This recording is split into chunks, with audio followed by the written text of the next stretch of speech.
오늘 말씀은 뒤를 돌아보지 말라는 말씀으로 예수님이 제자에 대해서 가르치는 세 번째 말씀입니다. 예수님이 이 땅에 오셔서 주된 사역은 12제자를 훈련해서 세우는 것이라고 말씀드렸습니다. 그 제자들, 남은 가룟 유다를 제외하고 11제자에게 이 땅을 떠나시기 전에, 승천하시기 전에 마지막으로 제자들에게 준 사명이 모든 민족으로 제자를 삼으라는 대사명을 주셨다는 것도 우리가 보았습니다. 이것이 12제자를 훈련시킨 목적이기 때문에 그래요.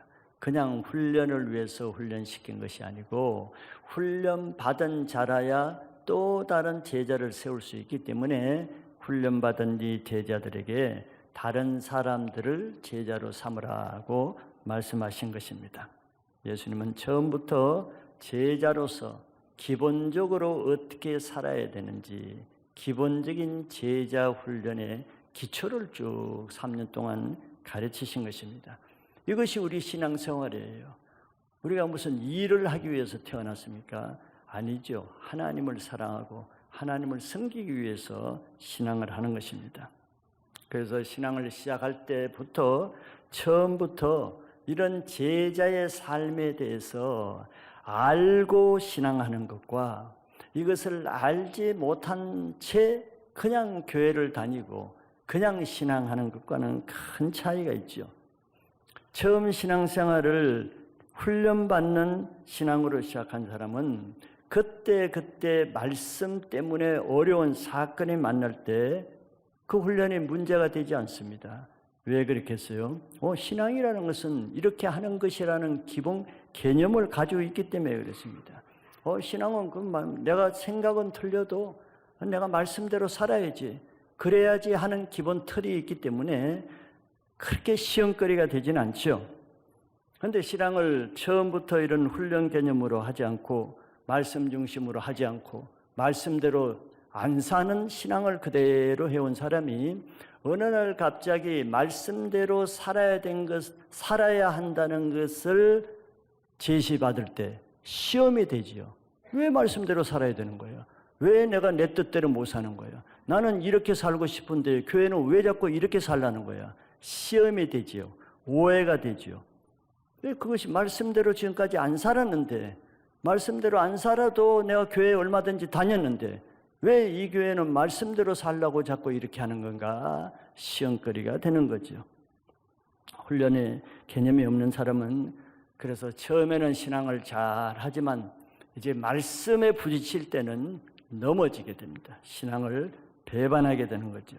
디모데후서 2장 4절에 보면은 우리 그리스도인들을 군인에 비유를 했죠. 병사로 복무하는 자는 자기 생활에 얽매이는 자가 하나도 없나니 이는 병사로 모집한 자를 기쁘게 하려 함이라. 이제 우리 그리스도인들을 비유해서 말씀하시는 거예요. 병사 군인이죠. 군인으로 복무하는 자는 자기 개인 생활을 할 수가 없어요. 단체 생활, 국가를 위한 것이 우선입니다. 나라를 위한 것이 우선이지 자기 개인 사정이 우선 아니잖아요. 심지어는 가족까지도 우선이 아니죠. 자기 사생활에 얽매이는 자가 없지요. 얽매일 수가 없어요. 가족이라고 해서 언제든지 찾아가서 돌보고 할 수가 없어요. 왜? 나라가 먼저예요. 병사의 신분이 먼저입니다. 뭐가 먼저예요? 병사로 모집한 자를 기쁘게 하는 게 먼저라. 누가 모집했어요? 하나님이 우리를 부르셨고 예수님이 우리를 군사로 부르셨으니까 예수님이 먼저예요. 예수님을 기쁘게 하는 게 먼저지 자기와 가족과 다른 사람을 기쁘게 하는 게 먼저가 아니에요. 이게 군인으로서의 개념을 가진 사람은 저렇게 살 수가 있는 거죠. 오직 우리는 예수님만 기쁘게 하기 위해서 부름을 받았다는 개념만 가지면은 신앙생활에 많은 오해와 많은 갈등과 많은 시험거리가 없어집니다.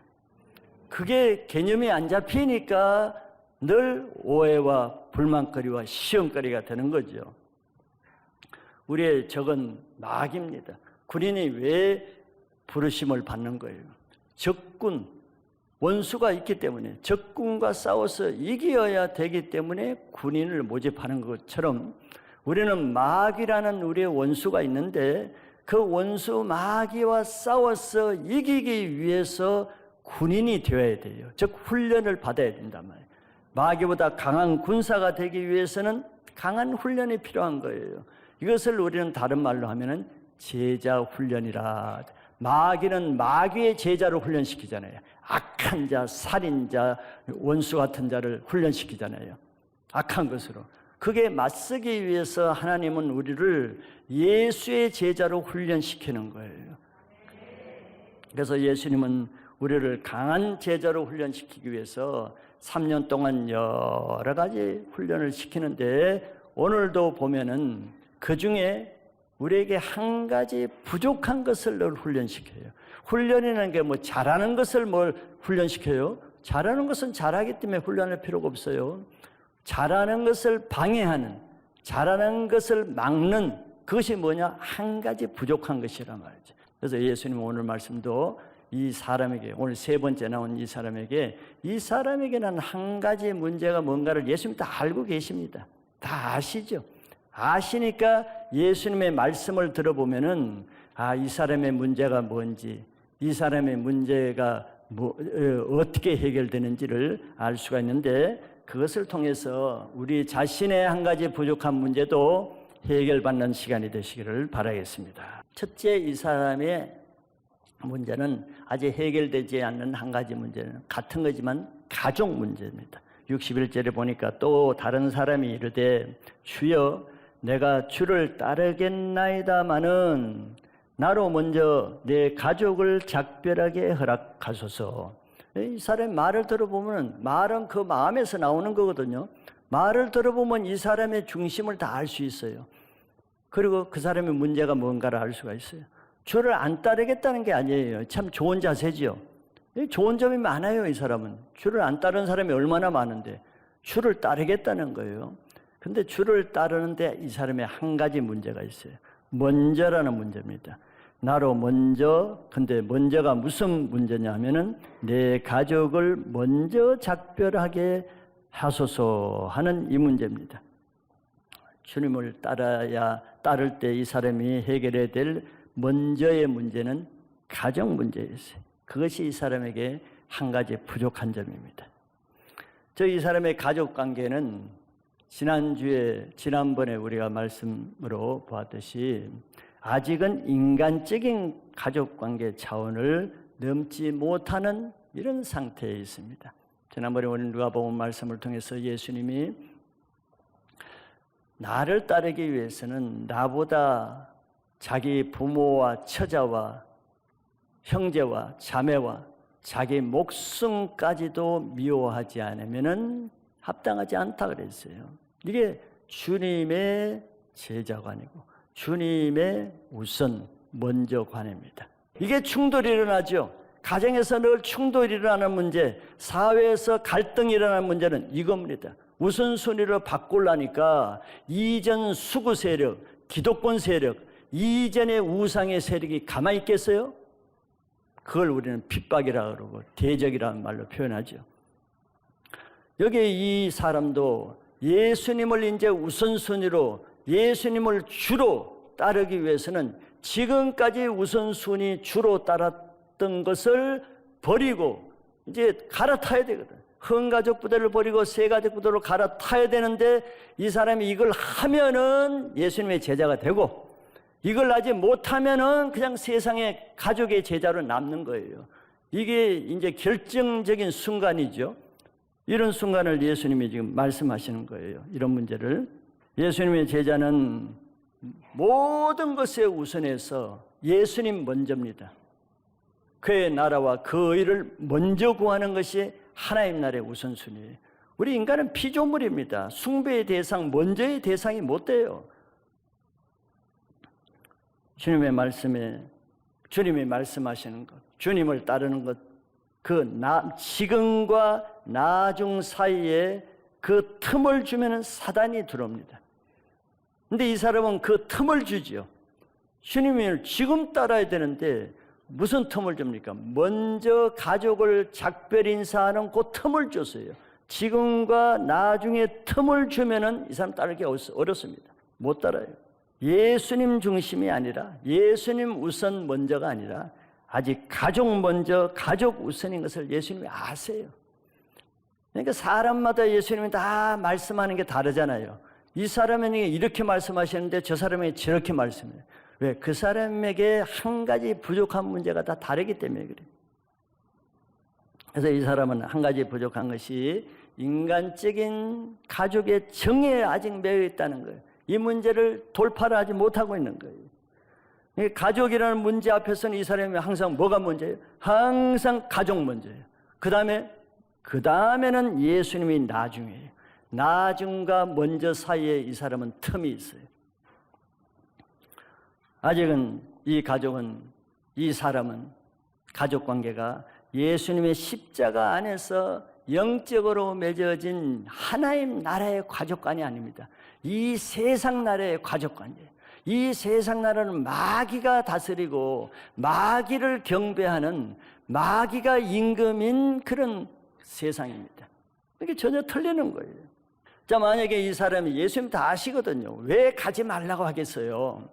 이 사람은 이 가족에게 가서 작별 인사만 하고 오겠다고 가지만, 작별 인사하도록 내버려 두면은 돌아오지 못할 것을 알아요.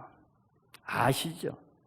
돌아올 사람이 있고 돌아오지 못할 사람이 있는데 이 사람은 아닌 거예요.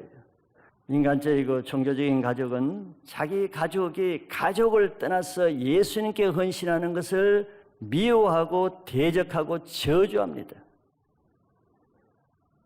오직 자기 가족에게만 헌신하기를 요구하죠. 가족만을 위해서 살기를 원합니다. 그게 차이가 나는 거예요. 가족만을 위한 게 뭡니까? 세상을 위해서 사는 가족은 세상을 섬기는 사람으로 살라는 거예요. 예수님을 따르지 말고. 그러면 이 아들이 가서 결국 그 부모가 울고불고 형제들이 애걸복걸 자녀들이 그냥 눈물로 호소하고 하는 걸 보면은 결국 인정에 매여서 나오질 못하죠. 하나님 나라와 의를 위해서 살 기회는 자주 오는 게 아니에요. 그의 나라와 그 의를 위하는 삶이 아니라 가족과 가족의 의를 위해서 평생 인간적인 인생으로 마치게 되는 거예요. 예수님도 사역을 하셨을 때 지난주에도 보셨지만 가족들이 미쳤다, 귀신 들렸다고 늘 잡으러 다녀요. 예수님은 장남이시니까 아버지 요셉이 아마 일찍 돌아가신 것 같아요.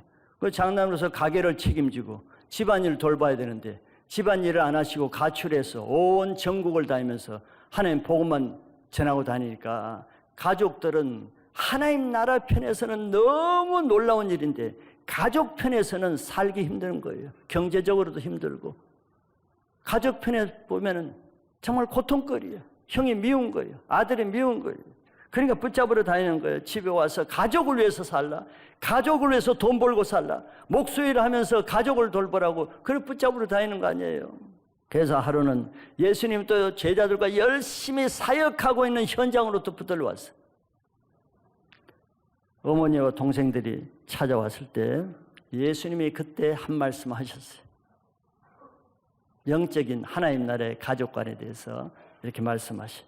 마태복음 12장 47절로 50절에 보면은 한 사람이 예수께 여짜오되 보소서 당신의 어머니와 동생들이 당신께 말하려고 밖에 서 있나이다 하니 말하던 사람에게 대답하여 이르시되 누가 내 어머니며 내 동생들이냐 하시고 손을 내밀어 제자들을 가리켜 이르시되 나의 어머니와 나의 동생들을 보라. 누구든지 하늘에 계신 내 아버지의 뜻대로 하는 자가 내 형제요 자매요 어머니이니라 하시더라.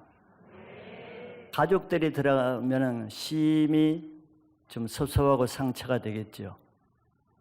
이 말씀을 혼으로 들으면 가족들이 배신감을 느끼겠죠. 원수 같은 생각이 들겠죠. 예수님은 인간적인 가족관계가 아니라 하나님 안에서 새로운 영적 가족관계를 지금 가르쳐 주는 거예요. 왜 이런 걸 누가 가르쳐 주겠어? 전부 다 세상적인 가족관, 세상적으로 똘똘 뭉쳐진 가족관으로 다 살아왔는데 바리새인도 이렇게 안 가르치는데 예수님만이 하나님 나라의 가족관을 가르치는 거예요. 그 시대에 어느 누가 감히 자기보다 부모와 처자와 형제와 자매와 자기 목숨까지 미워하지 않으면 나보다 더 사랑하는 자는 내 제자가 될 수 없어. 어느 누가 감히 이렇게 말할 수 있겠어요? 돌에 맞아 죽지. 근데 예수님이 그렇게 말씀하셨어요. 이 세상 가족관, 하나님 나라의 가족관을 분명히 경계를 지었어요. 즉 누가 하나님의 가족이에요? 하나님 나라의 가족은 하나님 내 아버지의 뜻대로 하는 자가 내 어머니요 내 형제요 자매라 그랬어요. 즉 반대로 하면 뭡니까? 하나님의 뜻대로 살지 않는 육신의 가족은 육신의 가족이라도 그것은 가족이 아니라는 뜻이죠. 그래서 예수님이 원수가 누구라 그랬어요? 자기 집안 식구가 가족이 아니라 원수라 그랬죠. 둘이 셋이 둘이 서로 대적하는. 그러니까 하나님의 뜻대로 살지 않는 사람은 원수, 가족이라도 원수예요. 실제로 원수처럼 대하지 않아요. 내가 예수 믿어봐요. 가족들이 원수처럼 대합니다. 아니 그렇게 가까운 가족이 가장 먼저 미워하고 핍박하잖아요. 내쫓고. 원수예요. 왜? 하나님을 섬기는 하나님의 자녀와 마귀를 섬기는 그 가족이 원수지 원수. 그래서 그렇게 혈과 육은 아무것도 아니에요. 그래서 예수님이 자기 어머니와 동생들이 직접 찾아오셨는데도 그럼 어머니가 얘야 가자. 집을 놔두고 어디서 살라 그러냐. 집에서 살아야지. 내가 집밥 먹여줄게. 가자. 따라갔어요? 안 따라갔어요. 안 따라갔잖아요. 그냥 제자들과 같이 지냈어요. 왜? 제자들이 진짜 가족이니까. 거기 따라가면 어떻게 돼? 하나님을 위해서 살지 못하는 거예요. 그냥 가족만을 위해 살아야 돼. 가족만을 위해서 먹고 살아야 돼. 하나님 일을 할 수가 없어. 하나님을 따르는 삶이 아니에요. 근데 가야 되겠어요? 못 가지. 근데 제자들과 함께 있어요. 영적인 가족들과 함께 있죠. 자, 그렇게 너희는 먼저 그의 나라와 그 의를 구하라. 그리하면은 이 모든 것을 더하여 주시리라고 했잖아요. 예수님이 먼저 그의 나라와 그 의를 구할 때 그 가족들이 나중에 어떻게 됐어요? 미쳤어요? 결국은 그 어머니 마리아는 예수님을 가장 가까이서 섬기는 예수님의 동역자로 평생 십자가 밑에까지 예수님을 섬기는 삶을 살았어요. 그리고 나중에 그 동생들은 얼마나 예수를 믿지도 않고 미워하고 그랬는데 그 동생들이 어떻게 됐어요? 동생 중에 야고보는 예루살렘 교회 총회장이 됐어요. 성경도 쓰고. 동생들이 초대교회 이스라엘 예루살렘 교회 기둥 같은 일꾼들이 됐어요. 어떻게 그렇게 돼? 그의 나라와 그 의를 먼저 구하라. 그리하면 그 모든 것이 더하여 주시라. 말씀대로 됐잖아요. 그런데 예수님이 가족에게 돌아가서 그냥 목수일하고 평생 하고 그러면 그 가족이 뭐가 되겠어요? 우리가 해야 될 일은 다시 말하지만 두 가지입니다. 온 마음과 뜻과 힘을 다해서 주 너의 하나님을 사랑하는 것이고 그 다음에는 그 이웃을 사랑하는 거예요. 하나님을 사랑하는 것이 먼저입니다. 우리가 잘 아는 믿음의 조상이라고 하는 아브라함이 그냥 믿음의 조상이 된 건 아니지요. 믿음의 본을 보였으니까 믿음의 조상이라고 하는 거죠. 근데 아브라함이 75년 동안은 아브라함도 우상을 섬겼어요. 아버지 데라가 섬기는 달신을 섬기고 갈대아 우르에서 그냥 우상 섬기는 삶이에요. 근데 한 번 정도는 하나님의 삶이 되기 위해서는 전환점이 있어야 되죠. 한 가족부터서 세 가족부터로. 전환점이 뭡니까? 창세기 12장 1절에서 4절 말씀이거든요. 먼저 그의 나라와 그 의를 구하는데 그기 위해서 먼저 고향과 아비집과 친척을 떠나라 그랬어요. 그 친척이 사람입니다. 가까운 사람이에요.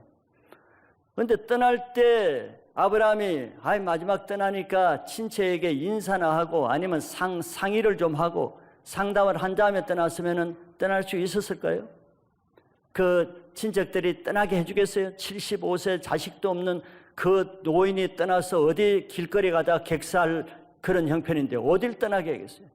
미쳤다 그러고 못 떠나게 하고 인종으로 울고 불고 동네가 다 울면서 아브라함을 붙잡고 못 가게 했겠죠. 그럼 못 가는 거예요. 인정에 의해서. 그러나 아브라함은 이에 즉시 떠났어요. 그 틈을 주지 않았어요. 즉시 떠나니까 떠날 수 있었던 거죠. 하나님께서 그 뒤로 또 아브라함에게 한 번 더 시험을 했죠. 네 아들 내 독자 이삭을 모레아의 한 산에서 번제를 드리라. 그때도 가족과 상의를 했어요. 아내에게 사라가 90세에 난 그 아들을 번제 드리려 할 때 사라가 가만히 있을까요? 상의했으면 밤새도록 아마 잡생각이 들어와서 인정마귀가 들어와서 어려웠을 거예요. 아니면 한 3일이라도 얼굴 좀 시컷 보고 떠나라. 3일 동안 마귀가 들어와가지고 떠나지를 못합니다. 틈을 주면은 하나님의 일은 할 수가 없는 거예요. 먼저 해야 될 것과 나중에 해야 될 것 사이에 틈을 주면 그거는 마귀가 들어오는 틈이에요. 저도 직장을 다니다가 하나님 부르심을 받고 사역의 길로 가려고 할 때 가장 사실 두려운 게 가족 친지들입니다.